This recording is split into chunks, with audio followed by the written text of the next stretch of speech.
تم میں سب سے زیادہ معزز عزت والا اللہ کے ہاں وہ ہے جو اللہ سے زیادہ ڈرنے والا ہے۔ یہ سورہ حجرات کی آیت۔ اس آیت کریمہ میں اللہ تبارک و تعالیٰ نے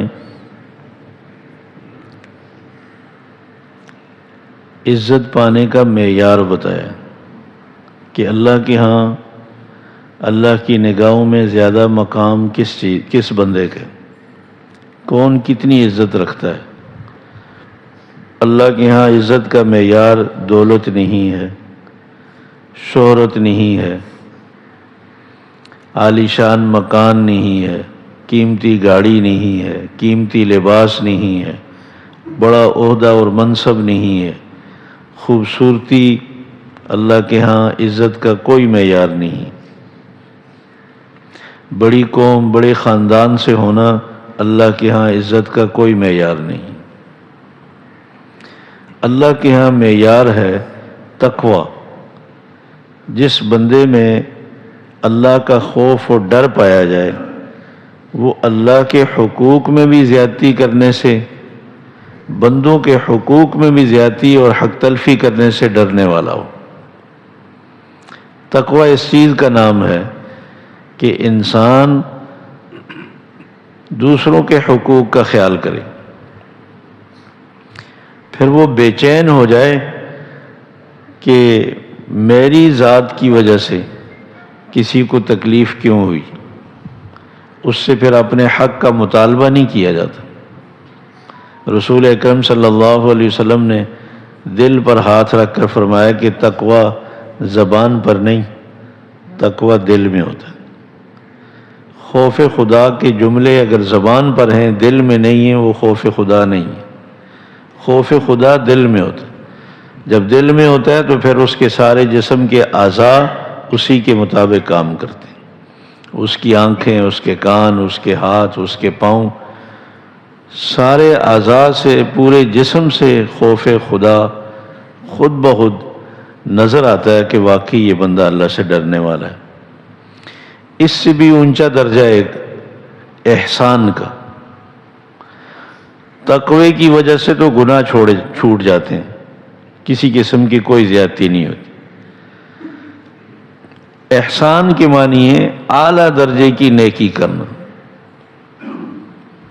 رسول اکرم صلی اللہ علیہ وسلم سے حضرت جبرائیل علیہ السلام نے پوچھا، ایک حدیث ہے جس میں صحابہ بھی آپ کے سامنے بیٹھے تھے، ایک نیا بندہ آیا جسے کوئی نہیں جانتا تھا، وہ مجلس کو بالکل گزر کر رسول اکرم صلی اللہ علیہ وسلم کے بالکل پاس آ کر بیٹھ گیا۔ اس نے 4 سوال کیے۔ ایمان کیا ہے؟ آپ نے جواب دیا۔ اسلام کیا ہے؟ آپ نے جواب دیا۔ سارے صحابہ حیران دیکھ رہے ہیں کہ یہ بندہ کون ہے؟ اتنے سفید کپڑے، ایسی صاف زلفیں، ایسی تو گاڑیاں اس وقت ہوتی نہیں تھی، اونٹ یا گھوڑے پہ سفر کر کے آتے تھے۔ یہ بندہ باہر سے اگر آیا ہے، اس کے کپڑے اتنے صاف ستھرے۔ باہر سے آنے والے مسافر کے تو کپڑے بہت میلے ہوتے ہیں، اور یہ اندر مدینے کا رہنے والا نہیں، ورنہ ہم جانتے ہوتے چلیں۔ لیکن اس کے سوال کتنے خوبصورت ہیں، اتنا باہمت سامنے آ کر بیٹھا ہے اور ایسے خوبصورت سوال کر رہا ہے، معلوم ہوتا ہے کہ اس کو یہ بات معلوم نہیں ہے۔ لیکن جب آپ کا جواب سنتا ہے کہتا ہے آپ نے سچ فرمایا، اس سے پتہ چلتا ہے کہ اس کو پہلے سے جواب معلوم تھا۔ تیسرا سوال کیا کہ احسان کیا ہے؟ رسول اکرم صلی اللہ علیہ وسلم نے فرمایا ان تعبد اللہ کأنک تراہ۔ احسان نیکی کے اس درجے کو کہتے ہیں کہ اس اخلاص اور اس دھیان کے ساتھ نیکی کرو کہ تم اپنے رب کو اپنی آنکھوں سے دیکھ رہے ہو، جس کو راضی کرنا چاہتے ہو۔ اور فرمایا فَإِن لَمْ تَكُنْ تَرَاهُ فَإِنَّهُ يَرَاكَ۔ چلیں اگر اس درجے کا استحضار نہیں ہے تو اتنا تو کرو کہ مجھے اپنا رب نظر نہیں آ رہا مگر رب مجھے تو دیکھ رہا ہے، میں اس کے سامنے نماز پڑھ رہا ہوں، میں اس کے سامنے روزہ رکھ رہا ہوں، میں اس کے سامنے تراویح پڑھ رہا ہوں۔ تو پھر کیا حالت ہوگی جب اپنے رب کا یہ یقین ہو کہ مجھے دیکھ رہے۔ اس نے کہا آپ نے سچ فرمایا۔ چوتھا سوال کیا قیامت کب آئے گی؟ آپ نے فرمایا جس طرح پوچھنے والے کو پتہ نہیں، اسی طرح جس سے پوچھا جا رہا ہے اس کو بھی کوئی پتہ نہیں کب آئے گی۔ پھر کہا نشانیاں بتا دیں۔ فرمایا کہ نشانیاں یہ ہیں کہ اولاد اپنے ماں باپ پہ ایسے آرڈر چلائے گی جیسے نوکروں کے ساتھ بات کی جاتی، اور کہا اور غریب لوگ ان پڑھ بڑی بڑی بلڈنگوں کے مالک بن جائیں گے، ایک دوسرے پہ فخر جتلائیں گے، بڑے بڑے پلازوں کے مالک ہوں گے۔ یہ قیامت کی نشانی ہے۔ تو خیر میں یہ بتا رہا تھا تقوی اس چیز کا نام ہے کہ زندگی میں گناہ ختم ہو جائے، نہ اللہ کا حق ضائع ہو، نہ کسی بندے کی حق تلفی ہو، جھوٹ نہ ہو، کسی کے خلاف غیبت نہ ہو، ملاوٹ نہ ہو، دھوکہ نہ ہو، الزام نہ ہو، بہتان نہ ہو، کسی قسم کی کوئی کسی کی دل آزاری نہ کی جائے۔ تقوی ان ساری برائیوں سے انسان کو بچا دیتا۔ نیکی کا اعلیٰ درجہ احسان، کامل اخلاص اور اللہ کی رضا کے لیے جو کام کیا جائے تو وہ اللہ رب العزت کی رضا مقصود ہو۔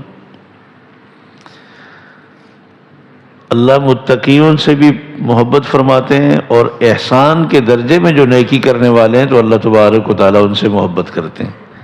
اب یہ تقوی حاصل کیسے ہو؟ اللہ تبارک و تعالیٰ نے فرمایا کہ روزہ آپ اہتمام کے ساتھ رکھیں، آداب کا خیال کریں تو خود بخود اس روزے سے تقوی آپ کے اندر آ جائے گی۔ روزے رکھنے کا مقصد ہی تقوی پیدا کرنا، اور اگر روزے کی پرواہ نہ کی گئی، بس صرف کھانا پینا چھوڑا ہے، باقی سب کام چل رہے ہیں، پھر روزے کی گنتی تو ہو جائے گی لیکن تقوی جو پیدا کرنا چاہ رہے ہیں وہ پیدا نہیں ہوگا۔ روزے کے تمام آداب کا خیال کیا جائے، اس سے ہماری زندگی میں تقوی آئے گا۔ ایک دوسرا، جہاں اللہ تبارک و تعالیٰ نے تقوی کا حکم دیا ہے نا، وہاں ساتھ عمل بھی بتایا کہ اس کا خیال رکھو، اس کام کو کرو، آپ میں تقوی آ جائے گی۔ تو دوسری جگہ فرمایا کہ اللہ سے ڈرتے رہو اور اپنی زبان کو قابو میں رکھو۔ تو یہ جو تقوی ہے زبان کو قابو میں رکھنے سے پیدا ہوگا۔ آپ زبان کو بے احتیاطی سے نہ چلائیں، بس زبان اگر محتاط ہو گئی نا وہ خود بخود تقوی آ جائے گی۔ یہ زبان ہی تو ہے جو انسان کو تباہ کرتی ہے۔ حضرت ابوبکر صدیق رضی اللہ تعالیٰ عنہ کا کیا مقام تھا، مگر اپنی زبان کو تنہائی میں پکڑ کر بیٹھ کر کہتے تھے تیری وجہ سے میں بہت نقصان اٹھایا ہوں، اور کہ ایسا نہ ہو کہ آخرت میں تیری وجہ سے میں پکڑا جاؤں۔ اور ان کی زبانوں کا تو یہ حال تھا کہ جن کی گفتگو کی اللہ تعریف کرتے تھے وہ پھر بھی اتنا ڈرتے تھے، تو ہماری گفتگو کا کیا ہوگا؟ آپ نے فرمایا کہ جہنم میں جانے والوں میں اکثر وہ لوگ ہوں گے جو زبان کی وجہ سے جہنم میں ڈالے جائیں گے۔ پھر فرمایا تیسری جگہ، اے ایمان والو اللہ سے ڈرتے رہو اور آخرت کے بارے میں سوچو کہ تم نے آخرت کے لیے کیا کیا ہے۔ اس کا مطلب یہ ہے فکر آخرت سے تقوی پیدا ہوتا ہے۔ آخرت کا جب یہ تصور غالب ہوگا کہ میں نے اپنی زندگی کا اپنے رب کو حساب دینا ہے، پھر انسان گناہوں سے رک جائے گا، پھر انسان میں خوف خدا پیدا ہوگا کہ مجھے ہر کام سوچ کر کرنا چاہیے، مجھے ہر بات سوچ کر کرنی چاہیے۔ جب یہ ذہن سے نکل جائے گا کہ کوئی حساب نہیں دینا، پھر انسان بے قابو ہو جاتا ہے۔ اور ایک اور مقام پر فرمایا کہ یا ایھا الذین آمنوا اتقوا اللہ وکونوا مع الصادقین، اے ایمان والو اللہ سے ڈرتے رہو اور سچے لوگوں کے ساتھ رہو۔ اس کا مطلب یہ ہے اچھے لوگوں کی صحبت میں بیٹھنے سے انسان میں تقوی پیدا ہوتا ہے۔ بری صحبتوں میں بیٹھ کر نہ بھی ارادہ ہو انسان غیبت میں لگ جاتا ہے، الزام میں لگ جاتا ہے، بہتان بازی میں لگ جاتا ہے، اور طرح طرح کے انسان گناہوں میں لگ جاتا ہے۔ اچھی صحبت میں بیٹھ کر انسان کو صرف یہ نہیں کہ آئندہ گناہوں سے رکتا ہے بلکہ پچھلے گناہوں پہ بھی ندامت اور شرمندگی پیدا ہوتی ہے، احساس ہوتا ہے کہ میں غلط کر رہا ہوں، مجھے غلط کام چھوڑ دینے چاہیے۔ ہمیں چاہیے کہ ہم تقوی پیدا کر رہے ہیں اپنی زندگی میں۔ اللہ تبارک و تعالیٰ نے قرآن مجید میں جتنے وعدے کیے ہیں نا، مسلمانوں کے ساتھ نہیں کیے، تقوی کے ساتھ کیے ہیں۔ جب مسلمانوں میں تقوی ہوگا پھر اللہ کا یہ وعدہ پورا ہوگا۔ صرف نام کے مسلمان ہوں گے تو پھر کوئی وعدہ نہیں۔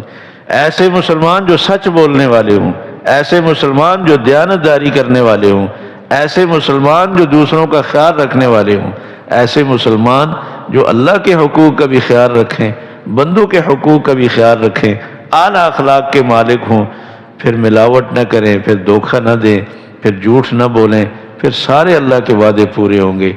تقوی پیدا کرنے کی ضرورت ہے، اور اسی کی مشق کرائی جا رہی ہے ہمیں روزہ رکھوا کر۔ اللہ ہمیں کامل تقوی نصیب فرمائے۔ اللہم انت السلام